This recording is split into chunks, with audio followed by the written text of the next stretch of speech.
අවුරුදු 30 35 පැන්නට පස්සේ ගොඩාක් අයට තියෙන ප්‍රශ්නයක් නේද හැම රැලි වැටෙන එක. එහෙම නැත්නම් මේ ඇස් යට කළු වෙන එක. ඉතින් අන්න ඒකට අපි පාවිච්චි කරන්න ඕන නිෂ්පාදනයක් තමයි ඇන්ටි ඒජින් ක්‍රීම් කියන්නේ. ඉතින් ඔන්න සිලොන් ප්ලස් එකෙන් ඔයගොල්ලන්ට අලුතෙන්ම අඳුන්වලා දීලා තියෙනවා මෙන්න මේ පෙන්ටාවිටින් ඇන්ටි ඒජන් ක්‍රීම් එක. ඉතින් මේකේ තියෙන විශේෂත්වය තමයි මේකේ ඔයාගේ හැමේ තරුණ පෙනුම ආරක්ෂා කරගන්න පුළුවන් ඉන්ග්‍රීඩියන්ට් වර්ග ගොඩාක් ඇතුළත් කරලා හදලා තියෙන්නේ. විශේෂයෙන් මේකේ තියෙනවා පෙන්ටාවිටින් කියන ඉන්ග්‍රීඩියන්ට් එක. ඒක ගොඩාක් හොඳ ඉන්ග්‍රීඩියන්ට් එකක්. ඔයා හිතන්න ඔයාගේ ඇස්යට මෙන්න මේ විදියට කළු වෙලා තියෙනවා නම් අන්න ඒ කළුච්ච ස්වභාවය අඩු කරගන්න පුළුවන් ඔයාට මෙන්න මේ ඇන්ටි ඒජින් ක්‍රීම් එක පාවිච්චි කරනකොට. ඒ වගේම මේකේ අඩංගු වෙලා තියෙන ප්‍රධානම තව ඉන්ග්‍රීඩියන්ට් එකක් තමයි Q10 ඉන්ග්‍රීඩියන්ට් එක. ඔයාලා දන්නවා Q10 ඉන්ග්‍රීඩියන්ට් එකේ මම මීට කලිනුත් නිෂ්පාදනයක් ඔයගොල්ලන්ට දුන්නා. Q10 කියලා කියන්නේ හැමේ රැලි වැටෙන එක ගොඩාක් දුරට පාලනය කරන්න පුළුවන්, හැමේ වියලි ගතිය නැති කරන, හැමේ තරුණ පෙනුම ආරක්ෂා කරන ඉතාමත් හොඳ ඉන්ග්‍රීඩියන්ට් එකක්.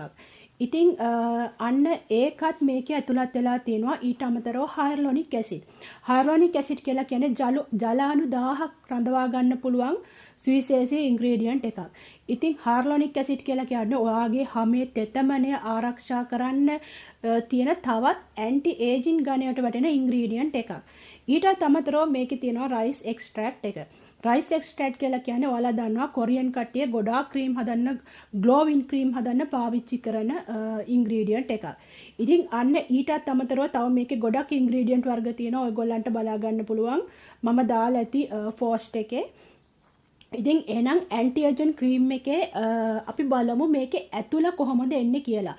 මේක ගොඩාක් දුරට හදන්නේ ලික්විඩ් ඉන්ග්‍රීඩියන්ට් වලින්. ගොඩාක් දුරට හයලුරොනික් ඇසිඩ් ඇරුණාම අනිත් හැම එකක්ම එන්නේ ද්‍රව ස්වභාවයෙන් එන ඉන්ග්‍රීඩියන්ට් තමයි මේකට දාලා තියෙන්නේ. ඔයාට මේ ක්‍රීම් එක මෙන්න මේ විදිහට බලා ගන්න පුළුවන්. ඉතාමත් හොඳ මොයිස්චරයිස් එකක් මේක. ඔයාගේ හැමේ තියෙන රැලි වැටිච්ච ගතිය, එතකොට ඇස් යට කළු ගතිය මෙන්න මේ වගේ දේවල් අඩු කරගන්න පුළුවන්. ඒ වගේම තමයි ජෙල් ක්‍රීම් එකකට සමාන ස්වභාවයක් තියෙනවා. මොකද මේකට ගොඩාක්ම දාන්නේ අර මම කිව්වා වගේ ලික්විඩ් ඉන්ග්‍රීඩියන්ට්, හයලුරොනික් ඇසිඩ්, ප්‍රෝවිටමින් B5 වගේ ඉන්ග්‍රීඩියන්ට්, නියසිනමයිඩ් වගේ ඉන්ග්‍රීඩියන්ට් ඇරුණාම ගොඩාක්ම දාලා තියෙන ලික්විඩ් ස්වභාවයෙන් එන ඉන්ග්‍රීඩියන්ට්. එතකොට මේක ගොඩාක් දුරට හරිම මොයිස්චරයිසර්, ඒ වගේම ඝනකම් නැති ක්‍රීම් එකක්. ඒ කියන්නේ ඉක්මනට මම ඔයාලට මේකේ ඇතුළ ස්වභාවය පෙන්වන්නම්.